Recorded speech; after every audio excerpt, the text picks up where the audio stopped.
దాక్షాయణి, తినకుండా వెళ్ళిపోతున్నావేంటి? చేయి నొప్పిగా ఉన్నప్పుడు ఇబ్బంది పడ్డం దేనికి? ఎవరిని అడిగినా సాయం చేస్తారు కదా. నన్ను అర్థం చేసుకునే వాళ్లే అర్థం చేసుకున్నప్పుడు ఇంకొకరి హెల్ప్ కోరడం దేనికి? కోపంతోనో పౌరుషంతోనో కడుపు నిండదు దాక్షాయణి. నేను తినిపిస్తానుండు.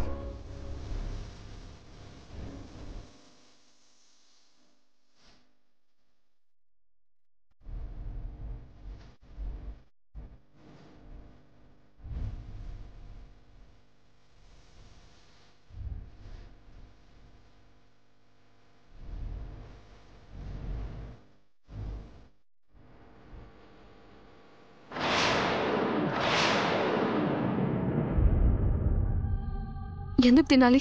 వద్దంటావేంటి? తినకపోతే ఆకలిస్తుంది. నా గురించి ఆలోచించని వాడివి నా ఆకలి గురించి ఎందుకు ఆలోచిస్తున్నావు? నువ్వే నాకు తినిపించాల్సిన అవసరం లేదు. నా మీదున్న కోపం అన్నం మీద చూపించుకో. తిను దాక్షాయణి. వద్దు. నువ్వు నన్ను ప్రేమిస్తున్నానని చెప్పు, నేను అప్పుడు తింటాను. అర్థం లేకుండా మాట్లాడుకో. తిను. చెప్పాను కదా, నువ్వు నన్ను ప్రేమిస్తున్నాను అని చెప్తేనే తింటానని. నీ మనసు మారుతుందో లేదో నాకు తెలీదు, కానీ నా ఆలోచన, నా నిర్ణయం మాత్రం మారు.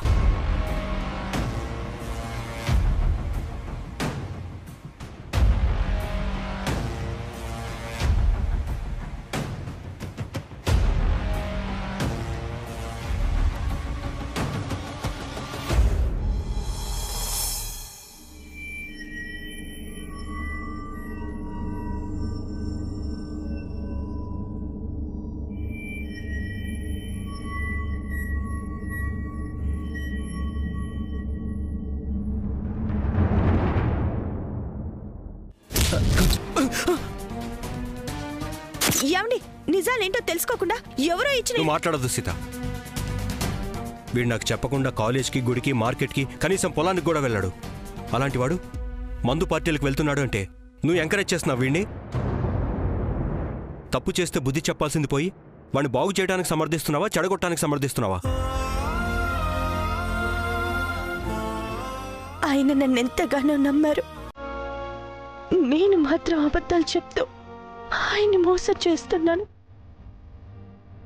స్వామి, ఏ విషయమైనా ఎవరి దగ్గరైనా దాచొచ్చు. తన జీవిత సర్వస్వం అయిన భర్త దగ్గర భార్య అబద్ధాలు చెప్పడం క్షమించరాని తప్పు. తప్పని తెలిసినా కూడా అబద్ధాలు చెప్పి తప్పు చేస్తున్నాను స్వామి. నా భర్త మాట మీద నిలబడే మనిషి. ఇచ్చిన మాట నిలబెట్టుకోలేనందుకు తనని తనే శిక్షించుకోగలంత నీతి, నిజాయితీ గల మనిషి. నిజాయితీకి నిలువుటద్దం లాంటి నా భర్త తన తమ్ముడు తప్పు చేశాడన్నా కూడా క్షమించారు. అందుకే నా మరిదిని రక్షించడం కోసం నా భర్తతో అబద్ధాలు చెప్పాల్సి వచ్చింది. దేవుడు లాంటి భర్తకి అబద్ధాలు చెప్పి తప్పు చేస్తున్నాను. నా బిడ్డ లాంటి నా మరిదిని కాపాడుకోవడం కోసం ఒప్పు చేస్తున్నాను. నువ్వే నిర్ణయించాలి స్వామి.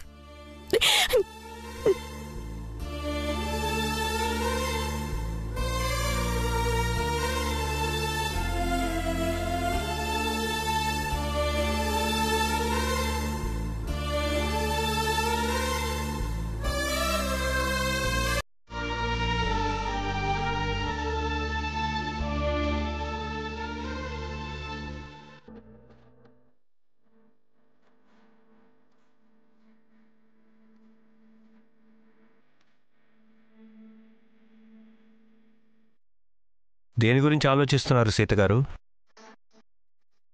అలా ఉన్నావేంటి సీత? ఏమైంది? ఏం లేదండి. నువ్వు ఏం లేదు అంటుంటేనే ఏదో ఉందని అర్థం. ఎప్పుడు చూసినా రాముణ్ణి ప్రేమించే సీతలాగా ముసిముసిగా నవ్వుతూ ఉంటావు. సవ్యసాచిలాగా చక్రం తిప్పే నువ్వు పద్మవ్యూహంలో చిక్కుకున్న దానిలాగా అలా ఆలోచిస్తున్నావేంటి? మీరన్నది నిజమేనండి. నా పరిస్థితి ఇప్పుడు అలాగే ఉంది. ఏంటి సీత, సంతోషానికి చిరునామాలా కనిపించే నువ్వు ఇంత దిగాలుగా ఉన్నావేంటి? ఏం లేదండి, నాకు చిన్న సందేహం ఉంది. అబ్బో, సందేహం అంటే సమస్య చాలా పెద్దదని అర్థం. ఏంటది?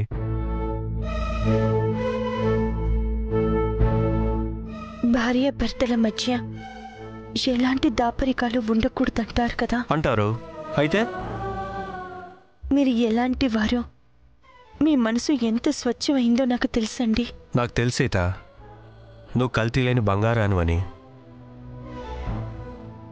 నా గురించి మీకు తెలిసింది కొంతేనండి, మీకు తెలియంది ఇంకొంతుంది. అవునులే, ఆర్దాన్ మనసులో ఏముందో తెలుసుకోవటం ఆ బ్రహ్మద్వారం కూడా కాదంటారు. ఆయన ముందు నేనంత చెప్పు. సర్లే, ఇంతకీ నీ సందేహం ఏంటో చెప్పు. ఏదైనా ఒక విషయం జరిగింది అనుకోండి, అనుకున్నాం. ఆ జరిగిన నిజాన్ని నేను మీతో చెప్పకుండా దాచాననుకోండి, అనుకున్నాం. నేను దాచిన నిజం ఆ తర్వాత ఎప్పుడైనా ఎవరి ద్వారానైనా మీకు తెలిసిందే అనుకోండి, అనుకుందాం. అప్పుడు నేను మీకు అబద్ధం చెప్పినందుకు నా మీద కోపం, అనుమానం వస్తాయి కదండి. నువ్వు అబద్ధం చెప్పావని తెలిసినా కూడా నేను నీ గురించి ఏమీ అనుకోను సీత. ఈ కుటుంబంలో ఏం జరిగినా దాని గురించి అందరికన్నా ఎక్కువగా ఆలోచించేది, స్పందించేది నువ్వే సీత. ఏ సమస్య వచ్చినా నాకు తెలియకుండా దాన్ని పరిష్కరించడానికి ప్రయత్నించేది కూడా నువ్వే. లేదంటే మన కుటుంబానికి మేలు చేసేదైనా అయి ఉండాలి. ఆ మాత్రం అర్థం చేసుకోలేనా సీత?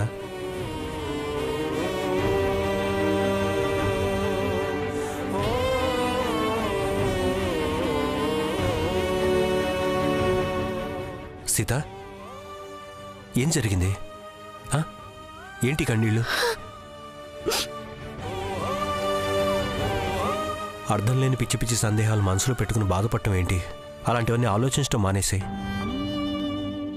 నీలాంటి అందమైన భార్య నాలాంటి భర్తకి చీకటి పడ్డాక చిరునవ్వుల్ని, సంతోషాల్ని బహుమతిగా ఇవ్వాలి, కానీ ఇలా కన్నీళ్లతో బాధ పెట్టకూడదు శ్రీమతి సీతగారు.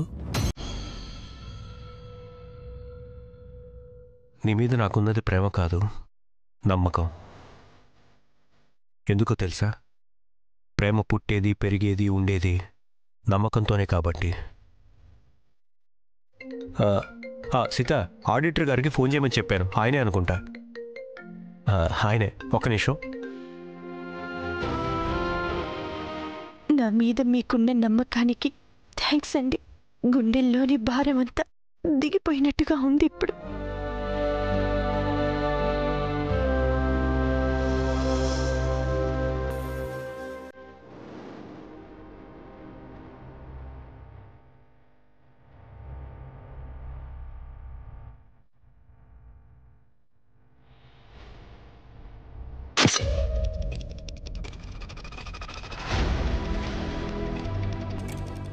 తప్పుకో. తప్పుకోవడానికైతే అడ్డంగా నిల్చున్న దాన్ని కాదు కదా. నేను వెళ్ళాలి. నేను వస్తాను. ఎక్కడికి వస్తావు? నువ్వు ఎక్కడికి వెళ్తే అక్కడికి. నాకు చాలా ముఖ్యమైన పని ఉంది, త్వరగా వెళ్ళాలి. నాకు కూడా చాలా ముఖ్యమైన పనుంది. ఏంటా పని? నీతో రావడం. నాకు చాలా ఇంపార్టెంట్ పని ఉంది, అర్థం చేసుకో. పెళ్ళాం కన్నా ఇంపార్టెంట్ పని ఇంకేముండదు. పెళ్ళామేంటి? రేపు మనకి పెళ్ళైతే నేను ఈ పెళ్ళానే కదా బావా. శంకర్,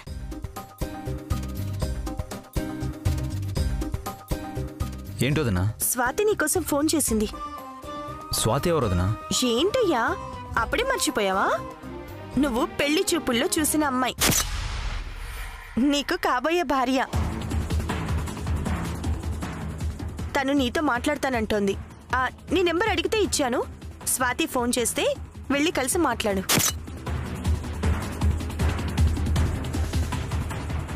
అరే, కాబోయే భార్య ఫోన్ చేసిందంటే ఎవరైనా ఎగిరి గంతేస్తారు. నీ మొహంలో సంతోషం గాని, చిరునవ్వు గాని కనిపించడం లేదేంటయ్యా బాబు? ఆ అమ్మాయి నీతో మాట్లాడాలని ఎంత ఉబలాట పడిపోతుందో తెలుసా? ఆ అమ్మాయి ఎంత హ్యాపీగా ఫీల్ అవుతుందో మాట్లాడేటప్పుడు ఆ గొంతులోనే కనిపించింది నాకు. నీకు కరెక్ట్ అమ్మాయి దొరికిందయ్యా. ఇదిగో, ఇప్పుడు నేను మాట్లాడుతున్నప్పుడు చూడు, బెల్లం కొట్టిన రాయిలాగా ఎలా ఉన్నావో ఆ అమ్మాయి దగ్గర మాత్రం అలా ఉండకు. ఫ్రీగా సరదాగా మాట్లాడు.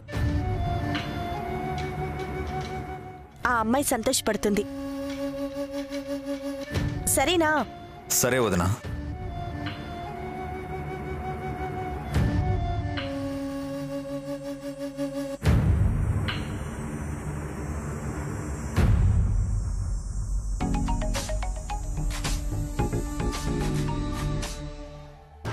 వాడే ఈ విధవ మళ్ళీ ఫోన్ చేశాడేంటి? హలో. గుడ్ మార్నింగ్ సీత గారు. ఎందుకు ఫోన్ చేశావు? గుడ్ మార్నింగ్ చెప్పడానికి. గుడ్ మార్నింగ్ చెప్పడం కోసం మాత్రమే కాదు, మీ ధైర్యాన్ని మెచ్చుకోవడానికి ఫోన్ చేశాను. ఏంటి నువ్వు నన్ను మెచ్చుకునేది? మీ మరిది తప్పు చేసినా మీరు భయపడ్డం లేదు. చేసిన తప్పుకి సంబంధించిన ఫోటోలు పంపించినా మీరు భయపడట్లేదు. మీ ఇంటికి పోలీసులు ఎంక్వైరీకి వచ్చినా మీరు భయపడట్లేదు. ఏం చేసినా ఏం జరిగినా ఏమవుతుందో అన్న భయం లేకుండా, అదరకుండా బెదరకుండా ఉన్నారంటే మీరు చాలా గ్రేట్ సీత గారు. మీలాంటి ఉక్కు మనిషిని అప్రిషియేట్ చేయకపోతే చాలా పెద్ద తప్పు అవుతుంది. అందుకే ఫోన్ చేశాను. నా గురించి నీకు అర్థమైంది కదా, ఇక ఫోన్ పెట్టే. ఫోన్ పెట్టేయకండి. ఒక్క నిమిషం, మీకింకో ముఖ్యమైన విషయం చెప్పాలి ఇప్పుడు. ఏంటది? నా యాక్షన్కి మీ దగ్గర నుంచి ఎలాంటి రియాక్షన్ లేదు కాబట్టి నాకు కావాల్సిన రియాక్షన్ కోసం నేను మీలో చూడాలనుకున్న టెన్షన్, భయం, వణుకు లాంటివన్నీ మీలో చూడ్డం కోసం మీకు పంపించిన ఫోటోలన్నీ మీ ఆయన రామరాజుకి పంపించాలనుకుంటున్నాను. మీరు రియాక్ట్ అవ్వకపోయినా మీ ఆయన రామరాజు చాలా జెన్యూన్ పర్సన్ కాబట్టి ఆయనైనా తప్పకుండా రియాక్ట్ అవుతారన్న నమ్మకంతో ఈ డెసిషన్ తీసుకున్నాను. రామరాజు అయితే ఫోటోలు చూసిన వెంటనే రియాక్ట్ అవుతాడు. ఫోటోలు తీసిన వాణ్ణి బాగా తీసావని మెచ్చుకుంటాడు. ఫోటోలు చూశాక ఎప్పుడు జరిగింది, ఎలా జరిగింది, ఎవరు చేశారు, ఎందుకు చేశారని తెలుసుకుంటాడు. అన్యాయం జరిగిన వాళ్ళకి న్యాయం చెయ్యాలని పంచె ఎగ్గట్టుకుని పరిగెడతాడు. అందుకే మీ ఆయన రామరాజుకి ఆ ఫోటోల్ని ఇప్పుడే వాట్సాప్లో పంపిస్తున్నాను. బాయ్ సీత గారు. హలో.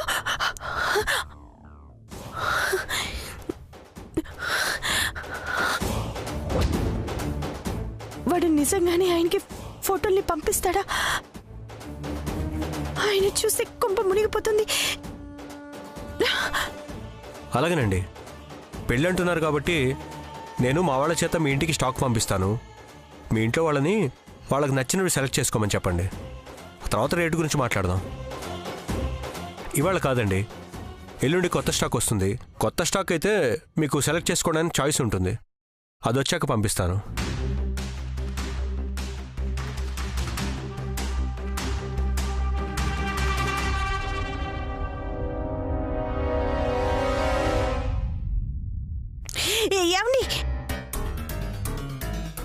ఏమండి, ఒకసారి మీ ఫోన్ ఇవ్వండి. నా ఫోన్ ఎందుకు సీత? అది అర్జెంటుగా మా తాతయ్యతో మాట్లాడాలి. నీ ఫోన్ ఉంది కదా? నా ఫోన్ ఛార్జింగ్ లేక స్విచ్ ఆఫ్ అయిపోయిందండి. 2 నిమిషాల్లో మళ్ళీ మీకు ఇచ్చేస్తాను.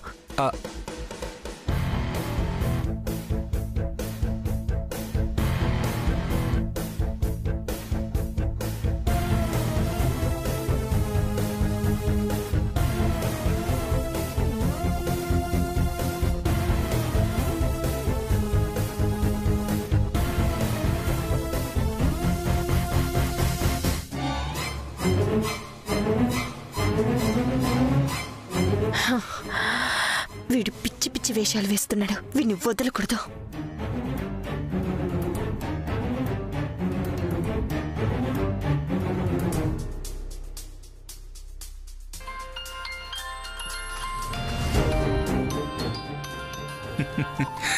సీత నాకు ఫోన్ చేసిందంటే రామరాజు నేను పంపిన ఫోటోలు చూసేసుంటాడా? నేను అనుకున్న రియాక్షన్ మొదలైందన్నమాట. ఏంటి సీత గారు, మీరు నాకు ఫోన్ చేశారంటే రామరాజు నేను పంపించిన ఫోటోలు చూశాడా?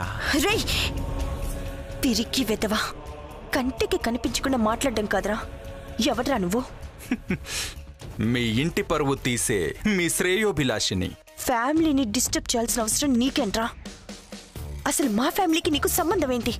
అది సస్పెన్స్ సీత గారు, అడగ్గానే ట్విస్ట్లని చెప్పరు. వెయిట్ చేయాల్సిందే, తర్వాత జరిగేవి చూస్తూ ఎంజాయ్ చేయాల్సిందే. రే చూడు, నువ్వు మాకు ట్విస్ట్లు ఇవ్వడం కాదు, నువ్వు నా కంటికి కనిపిస్తే నీ బెండు తీస్తాన్రా రాస్కల్. అవునా? ఈ సీట్ అంటే ఏంటో నీకు త్వరలోనే తెలుస్తుంది.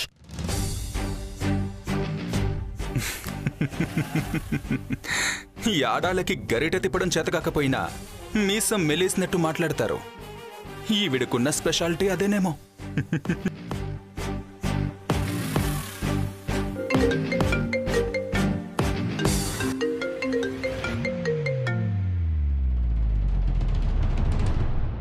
వదినా, నాని, ఆ నెంబర్ ఎవరితో తెలుసుకున్నావా? చాలా ట్రై చేశాను వదినా, తెలియలేదు. ఆ నెంబర్ ట్రూ కాలర్లో కూడా రావట్లేదు వదినా. ఆ నెంబర్ ఎవరితో చెప్పమని ఆఫీస్కి వెళ్ళి అడిగాను వదినా. చెప్పారా? లేదు వదినా, వాళ్ళ కస్టమర్స్ డీటెయిల్స్ గురించి కంపెనీ రూల్స్ ప్రకారం చెప్పకూడదని చెప్పారు. ఎంక్వైరీ చేయడానికి వెళ్తే పోలీసుల దగ్గర పర్మిషన్ లెటర్ తీసుకొస్తేనే చెప్తానన్నారు వదినా. పోలీసుల దగ్గరికి వెళ్తే ఎందుకు ఏమిటని అడుగుతారు, మళ్ళీ అదొక ప్రాబ్లం అవుతుంది కదా వదినా, అందుకే తీసుకోలేదు. సరే, ఇప్పుడు నువ్వెక్కడున్నావు? కాలేజ్కి వెళ్తున్నాను వదినా. నాని, నీతో కొంచెం మాట్లాడాలి, నువ్వు ముందు ఇంటికి రా. సరే వదినా.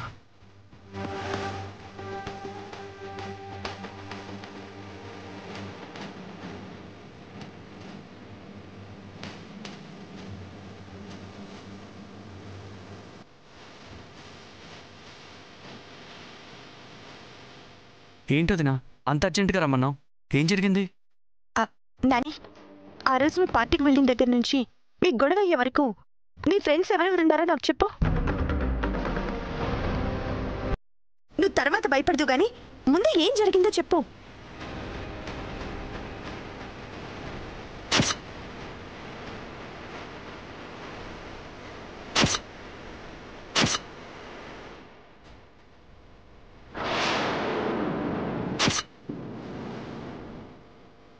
ఇది వదినా జరిగింది.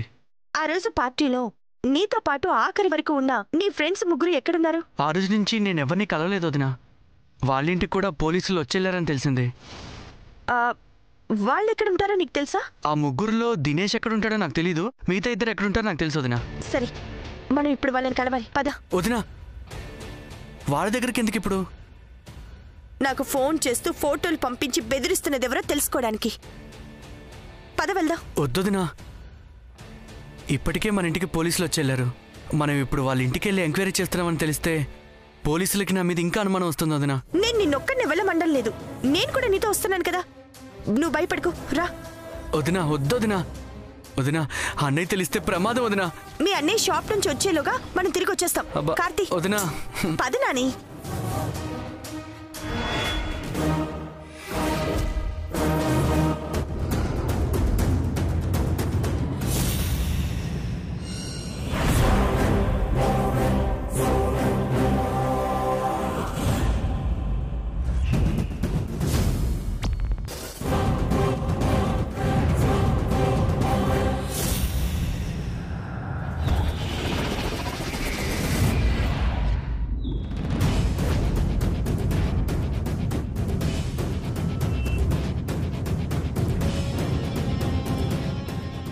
వదినా, ఇదే మా ఫ్రెండ్ ఇల్లు.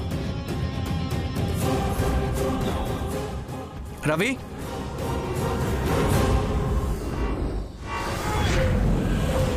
రే నువ్వేంట్రా ఇక్కడికి వచ్చావు? నీకోసం వచ్చాను రా.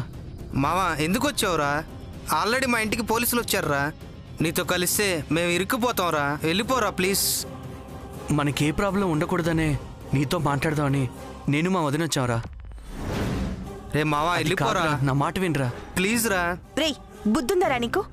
ఎందుకలా భయపడుతున్నావు? నేను కాదు, నాకేం తెలీదు. ఆ రోజు పార్టీలో మీతో పాటు దినేష్ కూడా ఉన్నాడని నాని చెప్పాడు. దినేష్ ఎక్కడుంటాడు? నాకు తెలీదండి. చెప్పకపోతే నేనే మీ మీద పోలీస్ కంప్లైంట్ ఇస్తాను. వాడిది పక్కనే ఉన్న శివాపురం అండి. సరే, నీతో దినేష్తో మాట్లాడాలి. వచ్చి కారెక్కు. కారెక్కమన్నానా?